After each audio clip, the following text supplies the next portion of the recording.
indomptable Rigobert Sambana a livré la liste des 24 joueurs qui joueront très prochainement les deux rencontres du Cameroun, rencontres comptant pour les préparatifs de la Coupe d'Afrique des Nations qui se jouera en 2024 du côté de la Côte d'Ivoire. Et dans cette liste-là, on a comme gardien de but Davis Epassi, Fabrice Ondoa et André Onana. En défense, on a le jeune Dali Yongwa, Christopher Wo, Nou Tolo, Malcolm Bokele, Oumar Gonzalez, Olivier Mbaizo, Harold Moukoudi, Jean-Charles Castelletto. Au milieu de terrain, on a Franck Zambo Anguissa, Gaël Ondoa, Olivier Thiam, Olivier Kemen, Pierre Koundé Malon. Et en attaque, on a Karl Toko Ekambi, Nicolas Brice, Moumi Ngamale, Brian Bemou, Clinton J, Vincent Boubacar, Eric Maxime Choupo-Moting, Jérôme Ngombe-Kili et Franck Magri qui est le tout nouveau de cette équipe-là. C'est la liste que nous a proposé le sélectionneur manager des Lions indomptables, Rigobert Sambana. Et Rwani Kouba, tu es notre consultant, avec toi on parle de cette liste-là. Oui, bien sûr. Bonsoir Magic, bonsoir à tous ceux qui nous écoutent actuellement. Je leur souhaite un bonsoir et j'espère que tout le monde va bien dans ce studio. Ouais. Je vais bien. Voilà, avec toi on parle de cette liste de Rigobert Sambana. On remarque beaucoup d'absences déjà. On a Enzo Chato qui n'est pas dans cette liste-là. On a Faye Collins qui est sans club en ce moment. On a Ongwet, milieu de terrain qui depuis plusieurs années déjà avait été presque toujours présent dans les listes des sélectionneurs. On a le jeune Ben Elliott qui jusqu'ici n'a pas encore joué avec l'équipe nationale mais qui était présent dans pratiquement les dernières listes de Rigobert Sambana. On a également François Mouguet. Commençons déjà par le jeune Régis François Mouguet qui était présent dans la dernière liste des Lions indomptables, le joueur de Marseille, le jeune qui faisait sa première apparition avec les Lions indomptables, lui qui est absent. On peut aussi prendre le cas du jeune Enzo Chato. Comment comprendre les absences d'Enzo Chato et de Ben Elliott? Deux jeunes qui constituaient... Oui. Comme tu as dit, je vais commencer par Régis Mouguet. Régis Mouguet, je crois que son absence est due à son irrégularité, puisqu'il a du mal à être titulaire du côté de l'Olympique de Marseille, puisque bon, on sait dire qu'actuellement l'Olympique de Marseille a plusieurs problèmes. D'autres réclament le départ de l'actuel président de l'Olympique de Marseille. D'autres réclament qu'il reste. Le club est disons qu'ils ne sont pas équilibrés actuellement. Il y a eu, je crois, 3 coachs en moins de 2 ans du côté de l'Olympique de Marseille, puisque bon, il y avait Sampaoli qui est parti. Je crois qu'il entraîne désormais l'Argentine, je ne me trompe pas, ou l'Uruguay. Il y a aussi Tudor, je crois, tout dernièrement, qui est parti. Maintenant, l'Olympique de Marseille a un nouveau coach. Vous voyez qu'il y a déjà cette irrégularité-là, surtout au niveau des résultats, puisque l'Olympique de Marseille peine, n'est-ce pas, à trouver des résultats, puisque bon, depuis le début de la saison, c'est pas très brillant, hors du pays aussi, puisqu'ils ont fait un match nul contre l'Ajax d'Amsterdam. Donc, bon, retournons au cas de Régis Mouguet. Régis Mouguet qui, avec tous ces problèmes-là, beaucoup de mal à se créer une place de titulaire dans cette équipe. Et comme par exemple un Koundé Malon qui a fait son retour avec l'Olympiakos, qui, bon, disons qu'il joue déjà un bon nombre de matchs du côté de l'Olympiakos. Son absence, bon, disons qu'on aurait voulu le voir, mais ce sont les statistiques. On continue avec Ben Elliott. Ben Elliott, son absence est certainement due à son départ, puisque bon, Ben Elliott, on le rappelle, jusqu'à tout récemment, il jouait pour Chelsea. Chelsea qui est quand même l'un des plus grands clubs du côté de l'Angleterre. Bon, c'est vrai que ces derniers temps, c'est plus complètement ça. Mais quand c'est encore le Chelsea, d'Eden Hazard, de Frank Lampard et tout, c'est quand même dans toute l'histoire l'un des plus grands clubs d'Angleterre et de Londres.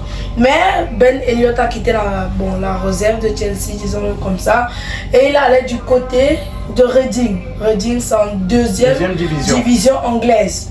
Donc, ce qui fait que bon, il a quand même quitté une grande écurie pour aller, bon, disons-le comme ça, désolé, hein, j'ai une petite grippe là qui me dérange, pour aller dans un niveau inférieur. Ce qui fait qu'il y a déjà eu une baisse de niveau, bon, il y a déjà eu une baisse. Et il avait besoin de temps de jeu et ouais.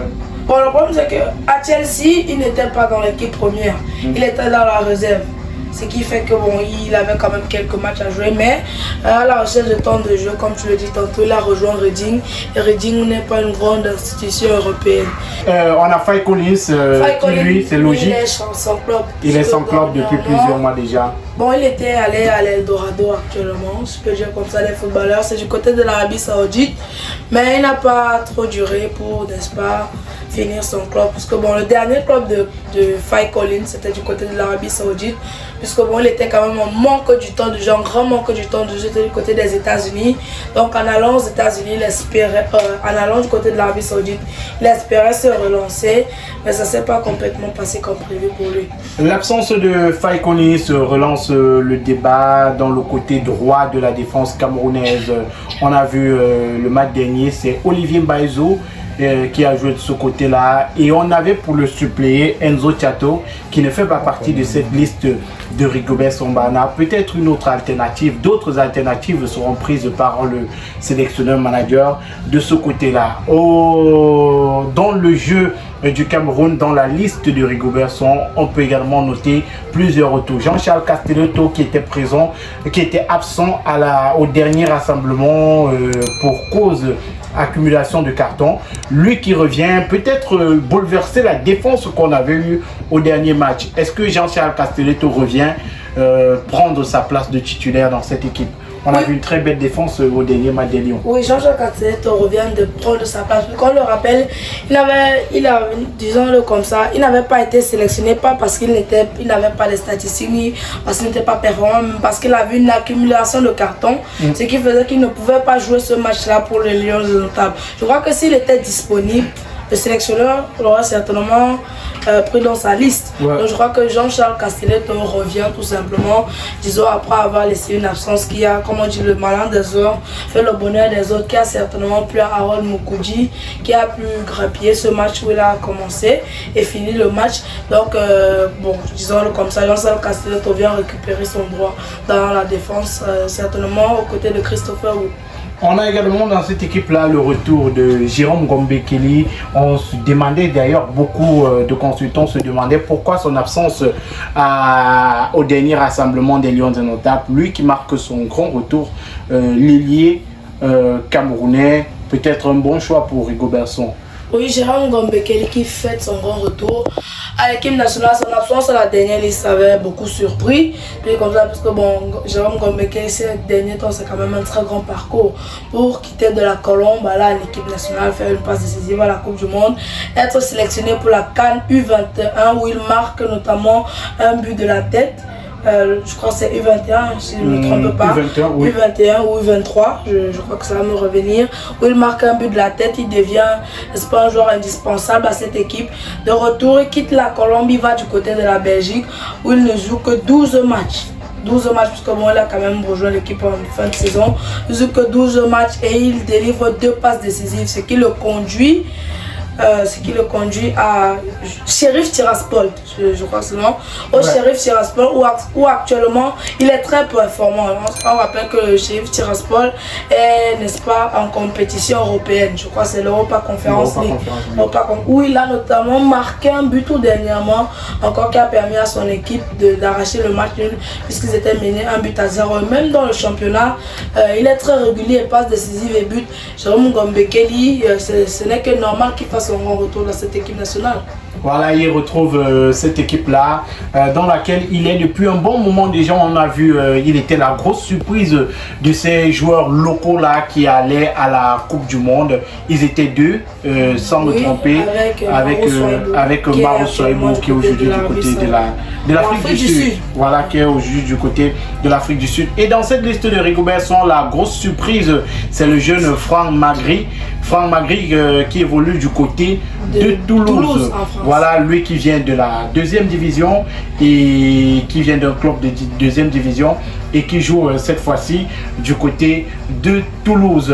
Est-ce que c'est un bon choix pour le sélectionneur avec ce profil. On sait qu'on a laissé quand même de bons attaquants. On s'attendait peut-être à Carlos Baleba, pour Jean-Pierre Samet. Qui affole encore les compteurs parce que ça fait déjà, je crois, 3-4 ans qu'il est le meilleur buteur de la Suisse, du côté du Young Boys de Ben. Ça fait déjà 3-4 ans qu'il est le meilleur buteur successivement. Il affole les compteurs du côté du Young Boys de Ben et il s'est engagé en Ligue des Champions. C'est vrai qu'avec Jean-Pierre Samet, c'est un peu plus complexe. Oui, il se pourrait qu'il n'est pas prêt à rejoindre l'équipe nationale pour le moment et tout, mais on a peut-être d'autres options. Mais Franck Magri qui fait son retour, est-ce qu'il est suffisamment performant pour l'équipe nationale en ce moment? Franck Magri, pour ceux qui regardent la Ligue 1, parce que bon, j'avais d'abord une erreur de compréhension, j'ai cru entendre que Toulouse est en deuxième division. Non, alors que tu sais qu'il quitte de la deuxième division. Oui, il joue actuellement à Toulouse du côté de la France et il est régulier. C'est un terme que je préfère employer puisque bon, ce n'est pas un attaquant de 10 ans comme ça qui a affolé les compteurs, genre 30 buts, 40 buts, mais il joue son rôle de pivot, c'est-à-dire qu'il fait évoluer l'équipe, il sait conserver le ballon, il sait assez jouer avec le corps. J'ai fait quelques recherches sur lui, regardé quelques séquences de ses matchs et j'ai vu que c'est un très bon joueur déjà. Pour ceux qui regardent le championnat de Ligue 1, il sait faire jouer ses coéquipiers. Même si en équipe nationale, ce sera très compliqué pour lui d'obtenir une place, même de remplaçant avec Choupo-Moting, Vincent Aboubakar, Mouminga Maleka, Toko Ekambi. C'est quasiment plein en attaque. Oui, c'est quasiment plein en attaque. Mais espérons que le jeune joueur, le jeune talentueux joueur, qui peut-être va assurer la relève, parce que ces joueurs qu'on veut les citer, je prends plus le cas de Vincent Aboubakar, tendent vers la sortie. Choupo-Moting aussi, il a plus de la trentaine. Oui, donc je crois que c'est une bonne relève pour l'équipe nationale.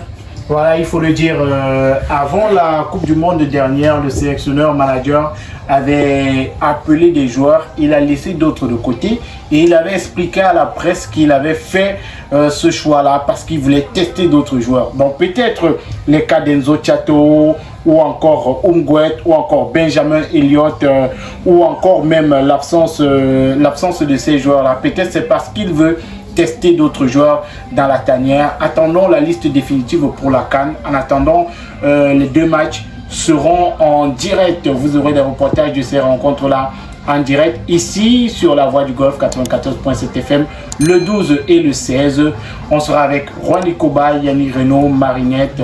Toute l'équipe sera mobilisée pour cette rencontre-là. Et nous serons également en direct sur la chaîne YouTube On Air Media.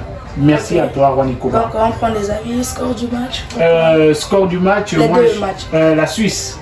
Je dirais 3-0. La Russie, 3-0 pour le Cameroun contre la Russie. Et le Sénégal. Voilà, le Sénégal, 2-1 pour le Cameroun. André Onana qui va faire un dépôt avec frais de retrait. De l'autre côté, Aboubakar Vincent qui va gifler le ballon dans les goals pour le deuxième but des Lions contre le Sénégal. Voilà. Donc, non, c'était la louche, c'était pas la louche. C'était la louche. C'était la louche. 2-0 pour moi contre les deux équipes. Oui, 2-0. Vincent Aboubakar, oui, notre Abou Chouchou. Je ne connais pas un autre joueur. Et qui je connais Boyan Bemo. Vincent Aboubakar et Abou Chouchou. Non, Vincent Aboubakar c'est Abou Chouchou. Je crois que... Je connais plusieurs joueurs. Je connais Boyan Bemo, Choupo-Moting, André Onana. Il y a beaucoup. C'est une connaissance. Voilà. Donc on se donne rendez-vous pour ces différentes rencontres-là. Et suivez-nous sur notre chaîne On Air Media parce qu'à la veille de ces matchs, nous serons dans la rue pour prendre des pronostics des Camerounais. Également du côté du Sénégal, notre correspondant de ce côté-là va nous envoyer les pronostics. Comment les Sénégalais pensent, pourquoi pas en Russie. C'est vrai que tous nos amis en Russie ont fui. Bon. Rendez-vous le 12 Juan Koba contre la Suisse, le 16 contre le Sénégal. Les auditeurs qui nous écoutent de s'abonner massivement à la page Facebook Juan Koba et à la page YouTube Juan Koba Infosport.